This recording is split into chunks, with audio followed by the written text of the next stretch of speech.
Bienvenue sur ma chaîne YouTube Kabibi Loba. Avec moi-même, Maman Kabibi, comme vous savez ici, on parle des faits divers, de tout ce qui se passe autour de nous. On échange, on commente dans le respect.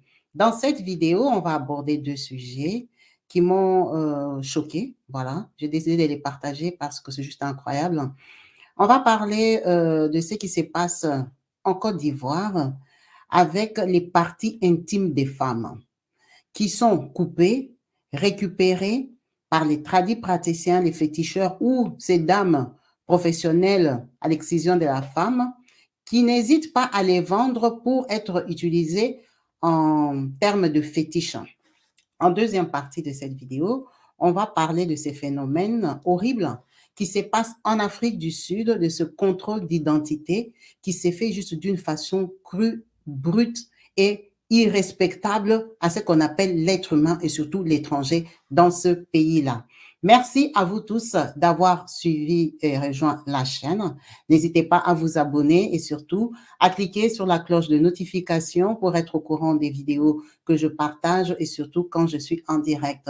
N'hésitez pas non plus de laisser en commentaire ce que vous pensez et analysez de ces deux différentes situations que je veux vous présenter.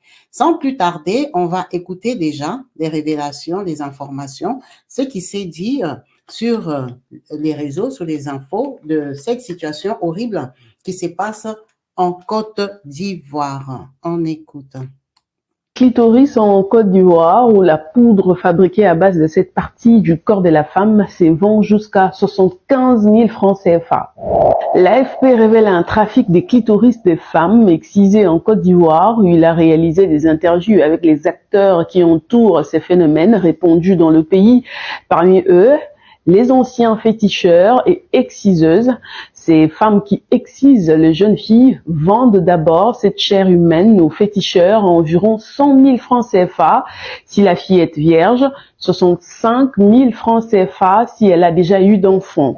Ensuite, les clitoris sont séchés pendant 3 jours avant d'être écrasés à la pierre et enfin la poudre est là. À présent, il ne reste plus qu'aux féticheurs de les revendre à leur tour à leurs clients, parmi lesquels les hommes et femmes publics ou les citoyens lambda.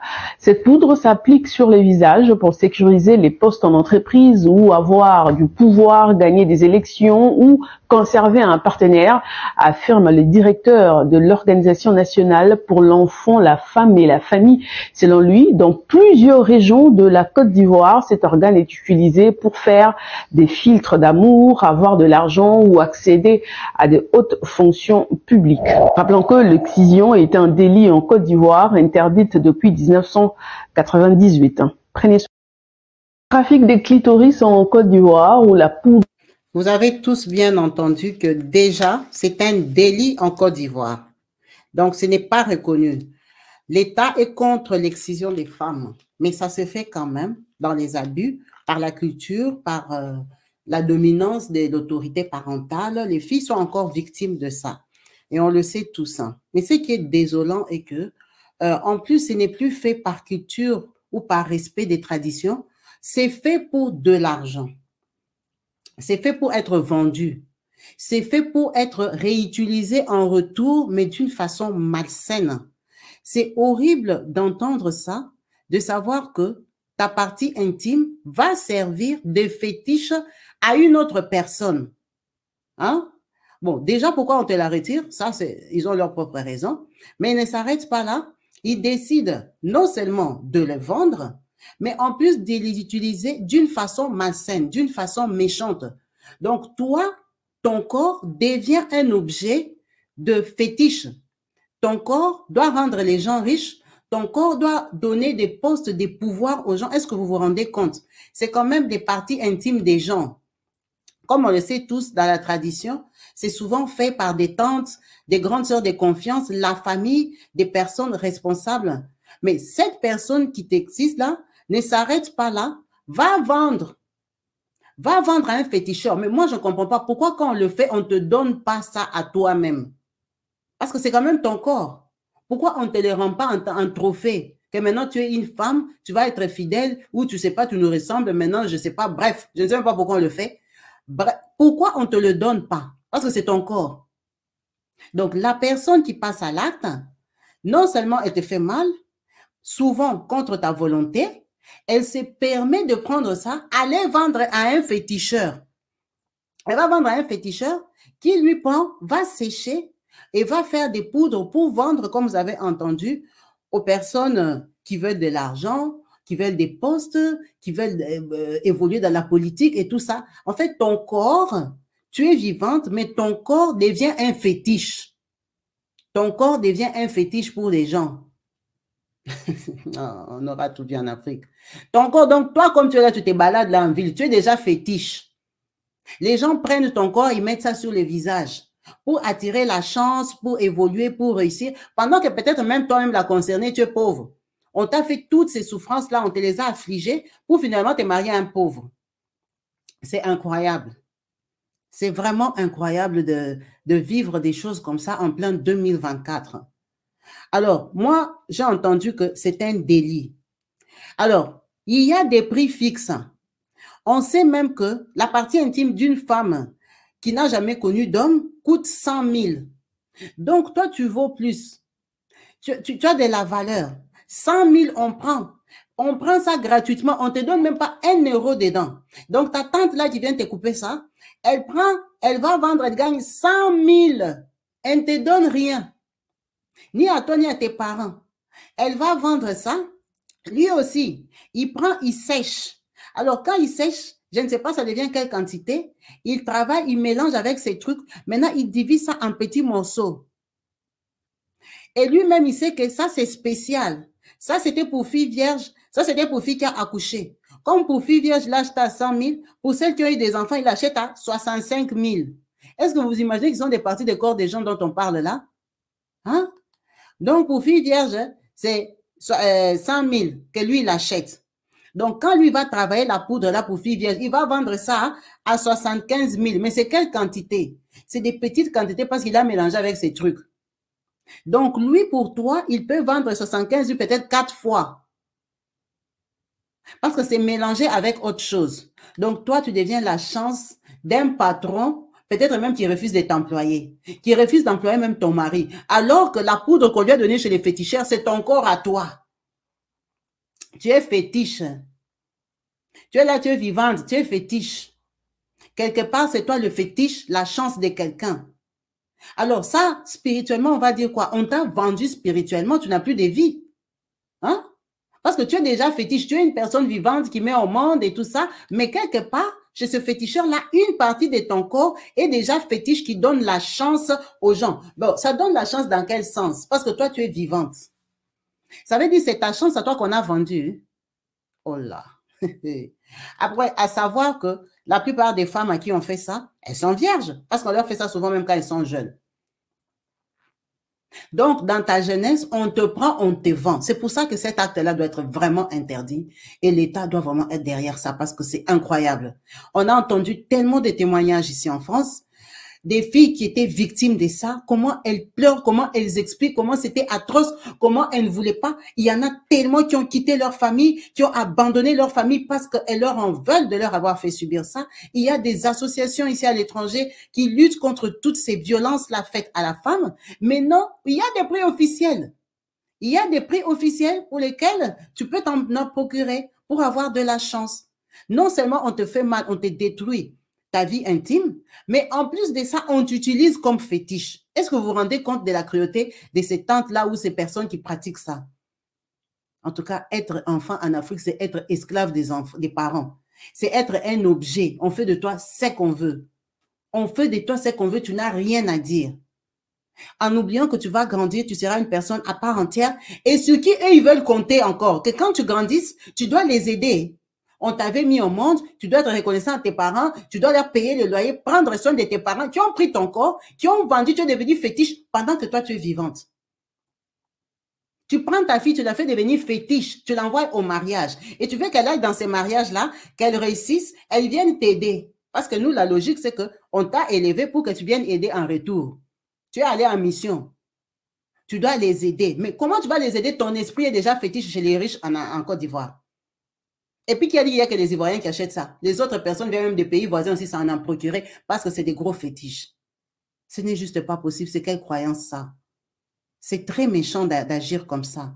c'est avoir des enfants qui sont comme des choses qui ne peuvent rien décider, ni pour eux. Ils sont obligés d'accepter cette culture-là, de la subir, même s'ils n'ont pas envie de pratiquer la religion. Est-ce que c'est religieux ou c'est culturel? C'est pourquoi? C'est pour être fidèle à tous ces hommes infidèles-là. Bon, on va même pas aller dans ces débats-là parce que c'est des longues histoires. Hein? On a déjà compris que la femme en Afrique, c'est une chose qui est là, qui doit être là au service de l'homme. Oui, on doit l'exciser pour qu'elle n'aille pas voir ailleurs, mais l'homme peut être polygame. Elle doit être là, elle ne doit rien ressentir pour que ça ne l'intéresse pas. Ok, si c'est dans cette logique-là, d'accord, on accepte. Maintenant, pourquoi la prendre et la rendre encore fétiche? Pourquoi vendre? Pourquoi ne pas garder ça en trophée, mettre dans la maison que oui, oui, moi j'ai une femme fidèle, regardez la fidélité, et là, je la vois tous les jours. Quand je vois le trophée là, que ma femme, on l'avait bien coupé pour moi, je suis sûre que je peux partir 40 ans, elle va m'attendre, parce qu'elle, elle n'en a pas besoin, elle ne ressent rien. Il faut qu'on donne à ces filles-là leur trophée, on ne peut pas les vendre comme ça. Ça, ce sont des féticheurs à arrêter. Cette invention-là, elle vient d'où encore? Non, mais c'est révoltant, c'est écœurant. Donc, imagine-toi seulement comme tu es là, ton corps, on te l'a non seulement coupé, mais on va donner ça à un féticheur. Toi, tu deviens fétiche. Tu vas beau prier, tu es déjà fétiche quelque part. Tu ne comprends pas, ta vie ne donne pas. Toi, tu es déjà fétiche. Vendu, livré. C'est pour ça qu'il y a les églises là-bas en Afrique. Tu vas prier jusqu'à... Tu ne comprends pas ta vie. Tu es un fétiche. Tu es déjà un fétiche. C'est triste. Hein? C'est vraiment triste et c'est révoltant. C'est vraiment triste et c'est révoltant. On va passer à la deuxième histoire, qui, elle, est juste une histoire dramatique, scandaleuse. Malheureusement, la vidéo est en anglais. Donc, la plupart des personnes ne parlent pas anglais. Déjà, c'est une chaîne francophone. Mais je vais quand même... C'est vraiment triste et c'est révoltant. On va passer à la deuxième histoire, qui, elle, est juste une histoire dramatique, scandaleuse. Malheureusement, la vidéo est en anglais. Donc, la plupart des personnes ne parlent pas anglais. Déjà, c'est une chaîne francophone. Mais je vais quand même vous la mettre à la fin de l'émission pour que ceux qui comprennent l'anglais comprennent mot pour mot ce qui a été dit, comment ça a été dit, comment les gens sont traités, comment les choses sont chosifiées. On retourne en Afrique du Sud. En Afrique du Sud, comme vous savez, il y a l'immigration. Nos frères et nos sœurs de partout en Afrique ont beaucoup immigré en Afrique du Sud parce que c'est un pays qui vendait un peu l'espoir. C'était à l'époque, parmi les pays les plus développés d'Afrique, il y avait l'Afrique. Mais à la grosse surprise de tout le monde, nous avons tous vu comment l'Afrique du Sud a changé. En Afrique du Sud, aujourd'hui, il y a ce qu'on appelle la xénophobie, qui n'a pas commencé aujourd'hui, mais qui a commencé officiellement en 2007, quand on a commencé à attaquer nos frères qui résident là-bas. Ils n'étaient pas attaqués par les Blancs sud-africains, non, par les Africains, les Noirs sud-africains, parce qu'ils estiment que toute l'immigration africaine-là prend leur place, les empêche à eux à gagner leur vie, à s'épanouir, à s'en sortir, et ils sont au chômage, parce que tout ce qui est Camerounais, Congolais, tout le monde là que vous connaissez, Angolais, Namibien, Zimbabwe, everybody, habitent là-bas, ont pris leur place. Donc, ça avait commencé, c'était la population. Tout le monde espérait que le gouvernement allait défendre les immigrés parce qu'il y a quand même des accords entre les pays. Bon, ça fait comme ça fait là, mais nous savons tous qu'aujourd'hui, être un Africain immigré en Afrique du Sud, tu auras beaucoup de difficultés à t'en sortir. Parce que même ceux qui sont nés là-bas, on ne leur donne pas la nationalité, même quand ils ont 18 ans. On ne leur donne même pas la résidence permanente si leurs parents n'ont pas bien demandé, s'ils n'ont pas bien fait les démarches. Il y en a qui sont nés là-bas, qui ont étudié avec Study Permit.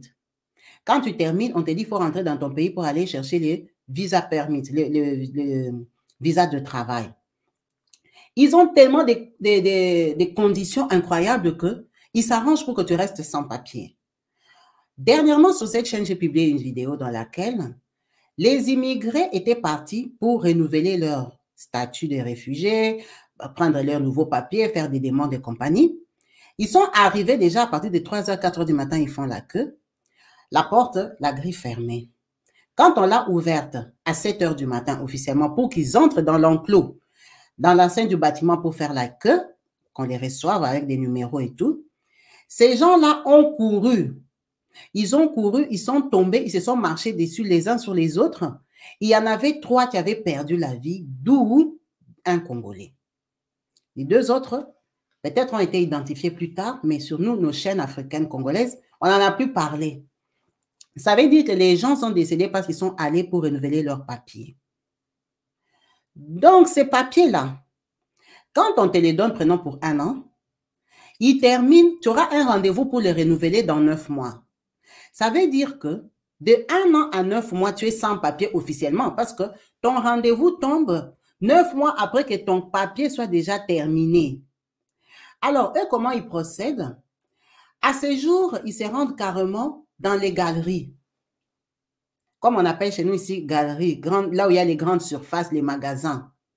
Ils arrivent, ils bloquent toutes les sorties, les issues des secours.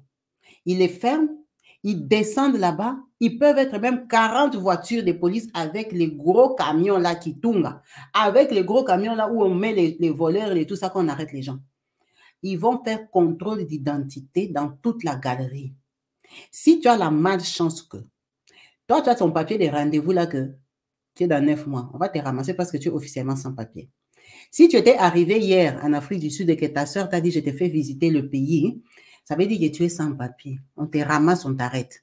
Si tu as des papiers compliqués, que oh, tes papiers c'était acheté en business et que tu as la malchance, on détecte ça. On te ramasse, on t'arrête. En fait, ce n'est pas contrôle d'identité comme on va dire en Europe ici, que ça tombe quand il y a bagarre. Tu étais parti dans un bar, vous avez bu, les gens commencent à se battre. Hein. Les poulets tombent là-bas, ils viennent vous coffrer, contrôle. Oh, tu as sauté les métros, papa, il y a les désordres, on tombe sur toi. Non. Tu as volé dans un magasin, pas comme on appelle pour toi les forces de l'ordre. Non. Ici, tu peux même te balader comme ça. Tu passes inaperçu parce que tu es une personne qui essaie de t'intégrer, de faire des efforts. Tu ne veux pas des problèmes, tu ne voles pas. Tu respectes les règles. Seulement, hein, on ne t'a pas encore fait faveur de te donner des papiers parce que c'est une faveur. Vu qu'ils ne les donnent pas à tout le monde, c'est que ceux qui ont les papiers, c'est une faveur. Parce que beaucoup de gens remplissent les conditions, mais on ne leur donne pas quand même. Donc, quand tu n'as pas encore ces papiers-là, ici, si tu as une bonne tenue, tu es discret, tu peux encore passer, tu peux te faufiler. Mais c'est quand tu es dans les coins des désordres, il y a les concerts, toi tu pars là-bas, ça barde là-bas, on tombe, on va t'arrêter, on va te refouler. Maintenant, en Afrique du Sud, même quand tu es une personne qui te respecte, qui n'est pas dans des magouilles, dans des choses comme ça, on peut t'arrêter, tu étais parti au supermarché acheter du lait. Vous voyez comme j'avais publié une vidéo ici, on arrêtait les gens en Turquie. Parce qu'en Turquie, on fait ça aussi aux gens. On avait montré une maman qui était descendue, qui a laissé son bébé dans l'immeuble, dans l'appartement. Elle est descendue à la boutique d'en bas, acheter du lait pour son bébé qu'elle a mis au monde sans papier, avec un sans-papier en Turquie. On l'a arrêté pour la refouler. Le bébé est resté. Donc, en Afrique du Sud, on fait ça. En Afrique du Sud, on fait ça. Là, cette vidéo que je suis en train de vous balancer, c'est carrément sur le lieu de travail. Donc là, ils ont fait une descente, là on appelle Sandton City. À Sandton, c'est parmi les quartiers les plus luxueux de la ville de Johannesburg. Sandton, c'est Sandton. Il y a les riches là-bas, les bureaux, l'administration. En tout cas, Sandton, c'est une ville très respectée. Alors, ils ont un grand supermarché dans lequel même, ils ont immortalisé Nelson Mandela. C'est là que vous voyez la fameuse photo où tout le monde va prendre avec Nelson Mandela dans le square de Sandton. Donc, vous voyez que c'est un lieu même touristique. Il y a des grands hôtels là-bas, 4, 5 étoiles. Tous les hôtels de Sandton, ce sont des 5 étoiles. Donc, vous voyez un peu les niveaux des galeries. Quand tu vas là-bas, tu t'habilles bien, tu sens bon. Là-bas, tout est frais, c'est la nouvelle technologie. Donc, il y a des restaurants hyper chers, restaurants classe. Les gens vont travailler là-bas. Tout le monde veut travailler là-bas. Dans les grands restaurants, il y a des touristes, des francophones, des anglophones, des swahiliphones, des gens de partout, des arabes. Donc, on embauche aussi les étrangers facilement. Ce n'est pas un restaurant du quartier où tu dois parler zoulou, ndembele ou je ne sais pas quoi dans leur langue. Ce sont des restaurants où on reçoit des groupes de Français, des groupes de Belges, des groupes des Hollandais. Ça veut dire qu'on embauche les immigrés. Là, maintenant, ils ont fait descendre carrément à Sandton City. Vous voyez, là, c'est un restaurant. Regardez d'abord les bouteilles de vin, comment elles sont rangées. C'est un restaurant. Ils ont des restaurants très classe là-bas. Là, vous voyez, Ce sont les forces de l'ordre. On a sorti tous les personnels. On les a mis dans leur restaurant. Regardez leur restaurant, comment il est beau. On les a installés. Donc, peut-être depuis qu'ils travaillent là-bas, ils ne se sont jamais assis sur ces fauteuils-là parce qu'ils font que nettoyer, cuisiner et servir. On les a installés dans leur restaurant pour contrôler l'identité. Effectivement, ils sont tombés sur des gens qui n'ont pas d'identité parce que soit ils sont en attente, soit ils ont fait une demande qui n'a pas encore été répondue, soit ils avaient une identité qui est terminée, qui n'a pas été renouvelée, soit ils ont des papiers sud-africains faux parce que, on ne va pas mâcher les mots, la préfecture sud-africaine est très corruptible. Beaucoup d'immigrés, quand je vous dis beaucoup, c'est peut-être 40% d'immigrés qui habitent en Afrique du Sud ont des faux papiers. Parce que quand ils vont pour les vrais, on ne leur donne pas. Il n'y a pas de rendez-vous, il n'y a rien. Donc, les Sud-Africains eux-mêmes, qui travaillent à l'immigration, font des magouilles. Ils prennent les 2 000, les 3 000, les 5 000, les 10 000 dollars équivalents d'euros aux immigrés pour leur faire des fausses cartes sud-africaines. On leur fait des papiers comme si c'était des Congolais ou Zimbabwéens ou un parent sud-africain, toutes les magouilles. Comme vous avez entendu même la magouille de la petite Nigériane qui était candidate Miss Afrique du Sud, qui a été chassée parce qu'effectivement, son papa et sa maman ont des faux papiers. Ils ont magouillé comme beaucoup de gens, on ne va pas se cacher. Beaucoup de gens ont des fausses résidences là-bas. La carte de résidence de 10 ans là-bas, la plupart du temps, les gens ont acheté ça. Il y en a qui ont eu, à cause du nombre d'années de résidence dans la voie normale, mais beaucoup de gens ont acheté. C'était term of money. Tu as ton argent, tu vas acheter, tu arrêtes les conneries d'aller faire la queue là-bas. La connexion était tellement propre, bien à l'intérieur.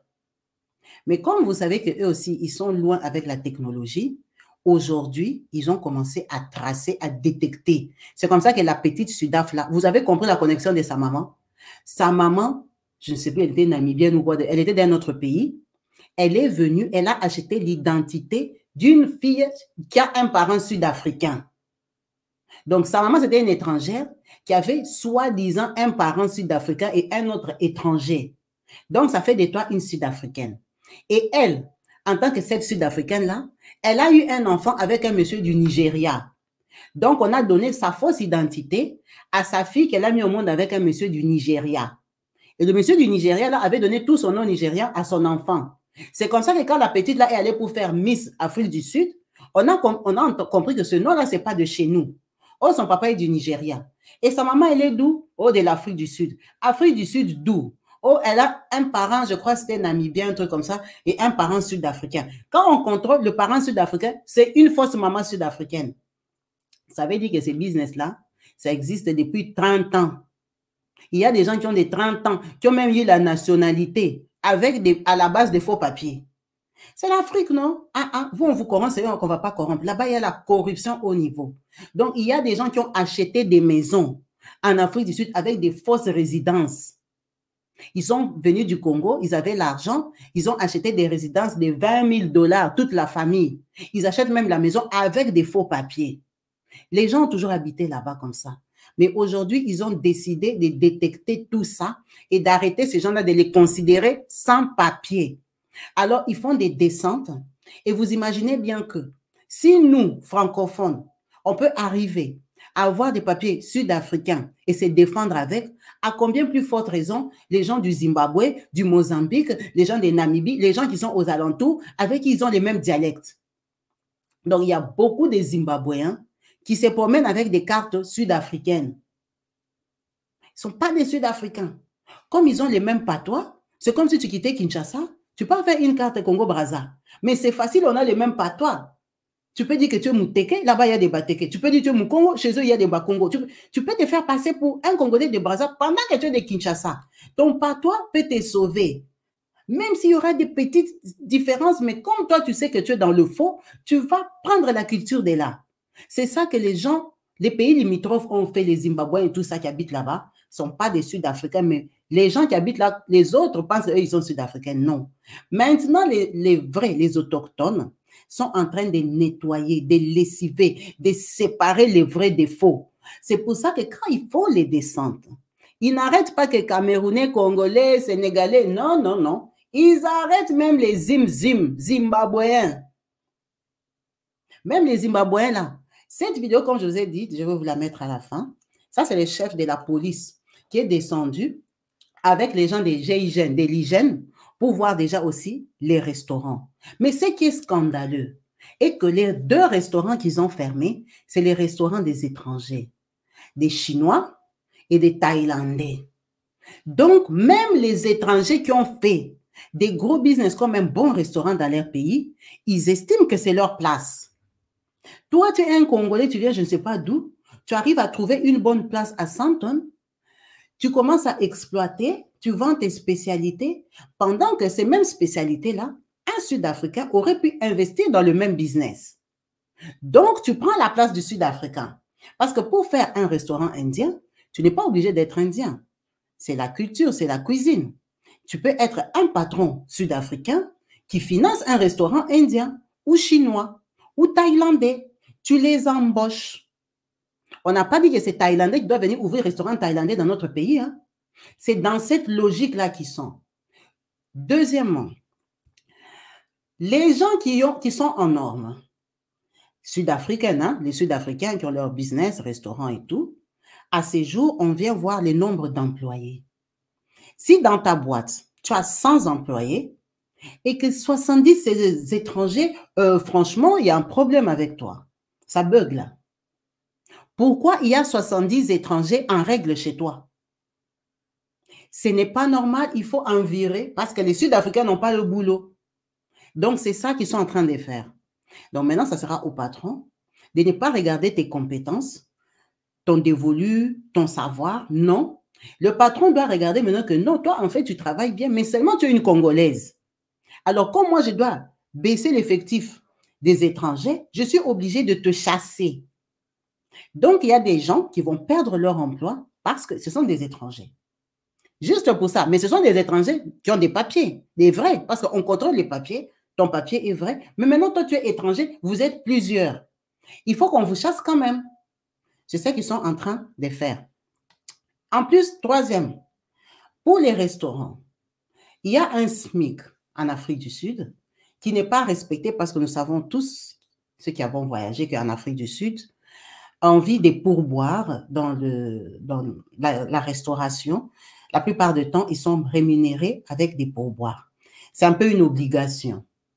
Sur une facture de restaurant en Afrique du Sud, on va t'écrire ton plat, ça a coûté 20 €, ta boisson, 5 €, ça te fait 25 €, plus 20% des pourboires, on te rajoute encore 2,50 €, 3,50 €, 40 €, on rajoute. Donc, tu ne vas pas payer tes 25 €.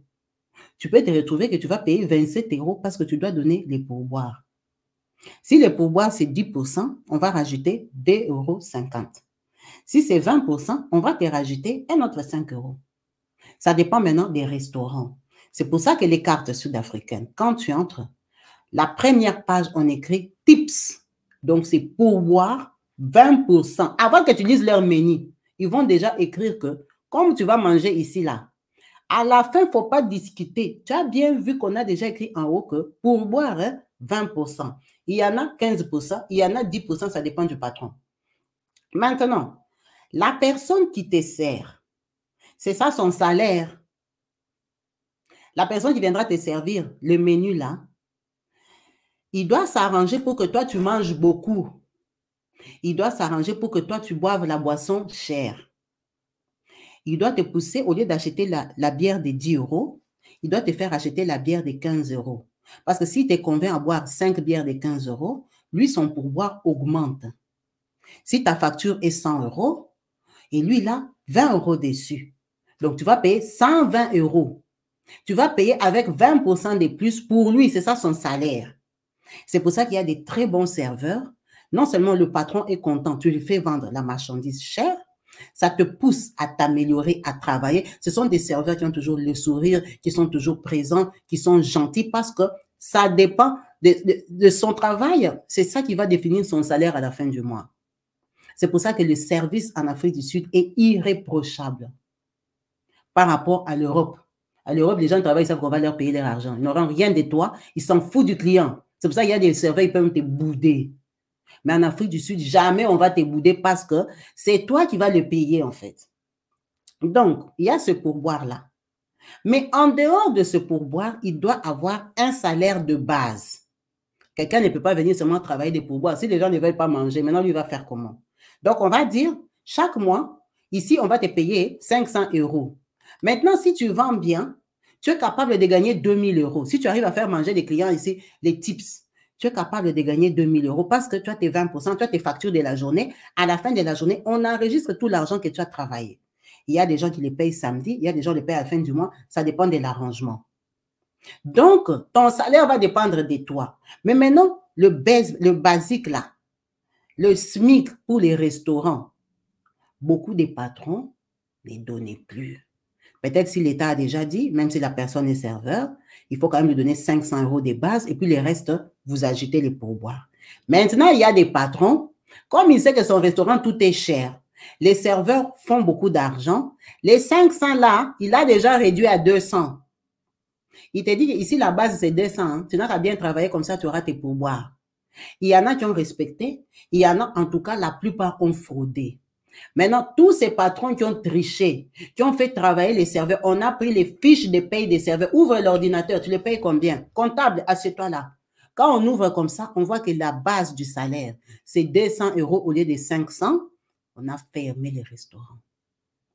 Le patron a la dette. Maintenant, c'est la dette des sans-papiers ou papiers. Maintenant, si toi, tu avais travaillé sans papier, ah ben, la dette, ça devient la dette de l'État qui va récupérer. Si tu avais les papiers, on va te donner ça. Si tu avais des vrais papiers. C'est ça le travail que le papa ici est en train de faire. Ça sauve les Sud-Africains qui se sont fait exploiter, mais ça disqualifie les autres qui ne sont pas en règle, mais qui doivent survivre dans ce pays-là. Donc, à un moment, c'est un bon boulot. C'est juste pour ceux qui vont travailler. Mais ceux qui vont travailler doivent être Sud-Africains pour en bénéficier. Du coup, là, il est en train de faire un gros tamis. Il y a beaucoup de structures qui sont en train de fermer. En tout cas, il ne ferme pas définitivement. Il ferme pour remettre les choses en règle. Et avec le gouvernement et avec les travailleurs.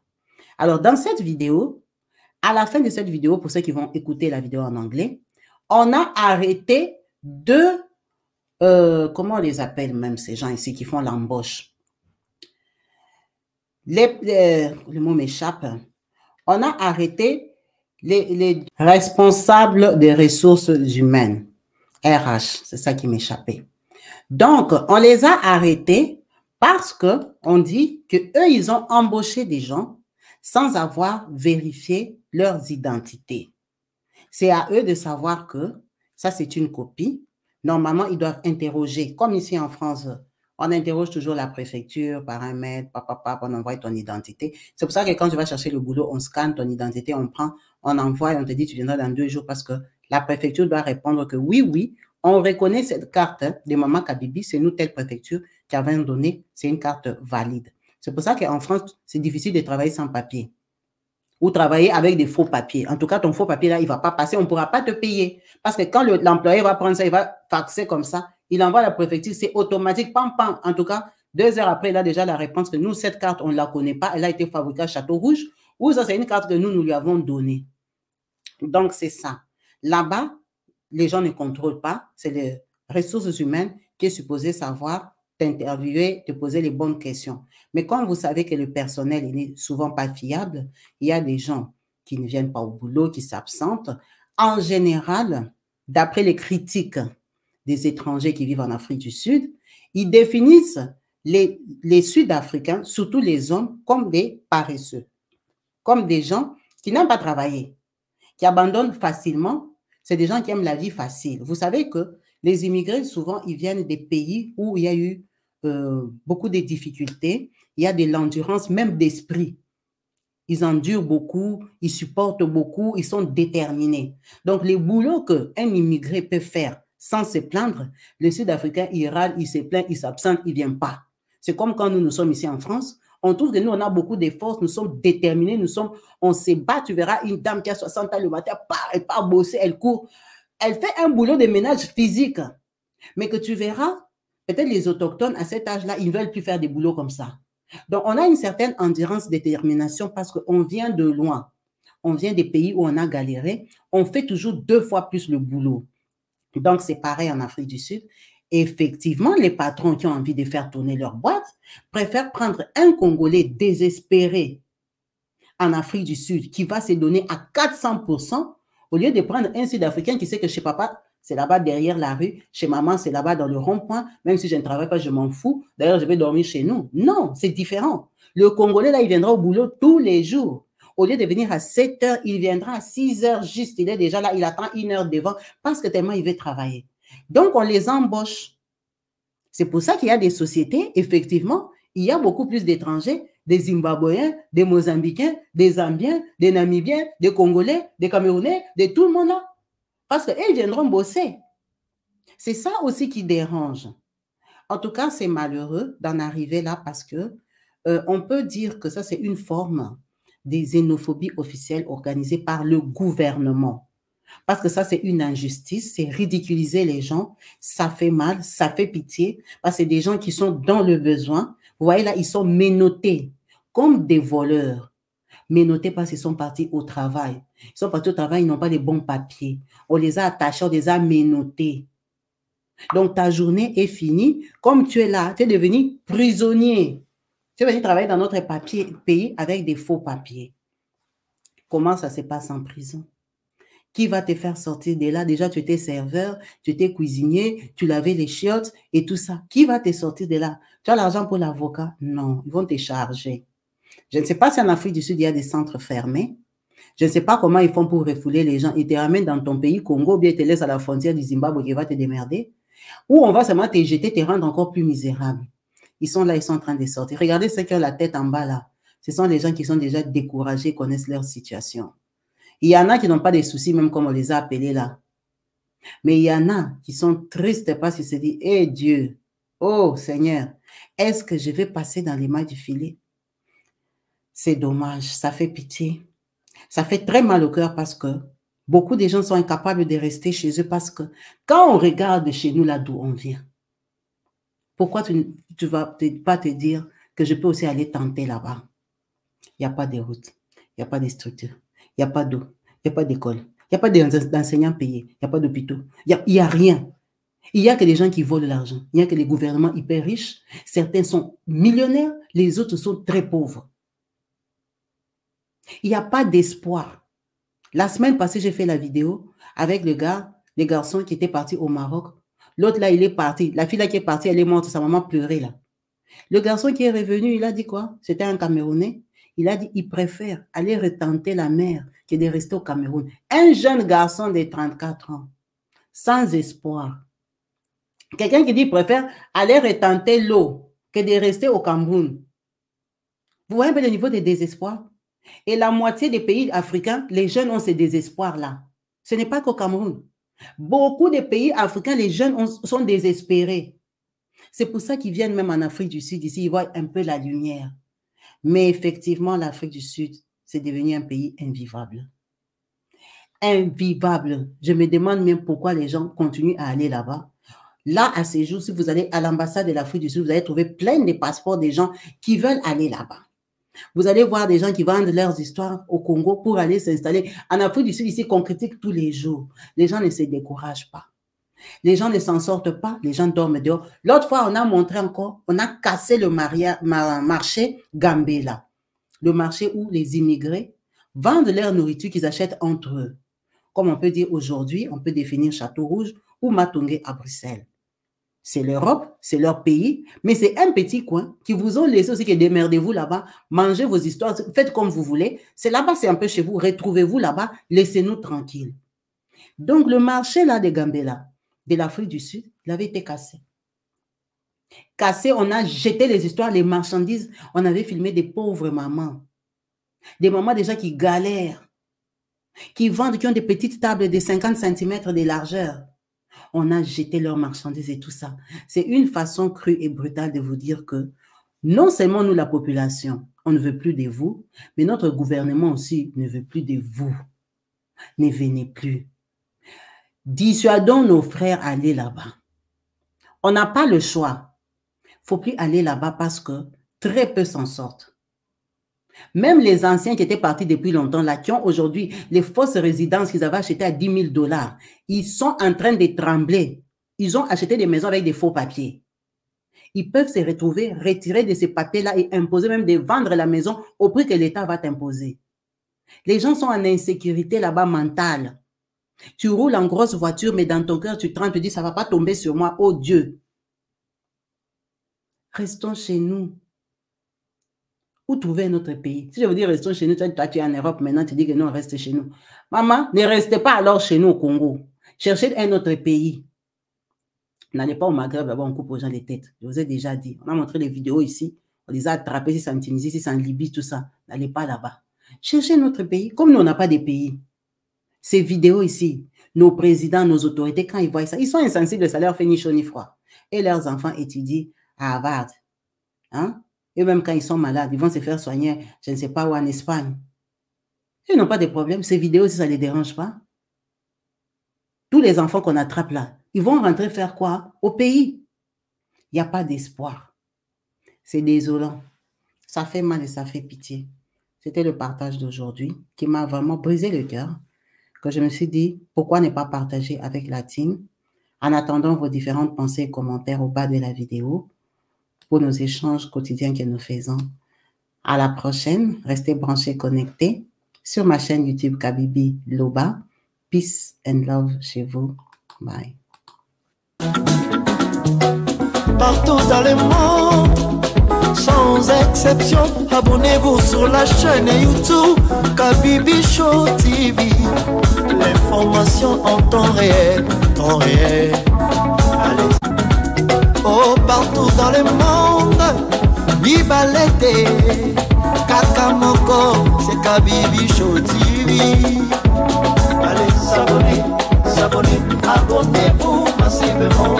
S'abonner, s'abonner, abonnez-vous. Oh, Maman Kabibi, moi si à Mayele, Maman Kabibi, Maman Yama Solo, Maman Kabibi, la chaîne est actuelle, Maman Kabibi, information dans la source. Oh, en temps réel, on parle de la réalité, de nos vies et nos parcours que nous traversons. Chez Maman Kabibi, nous recevons des conseils, des avis, des qualités.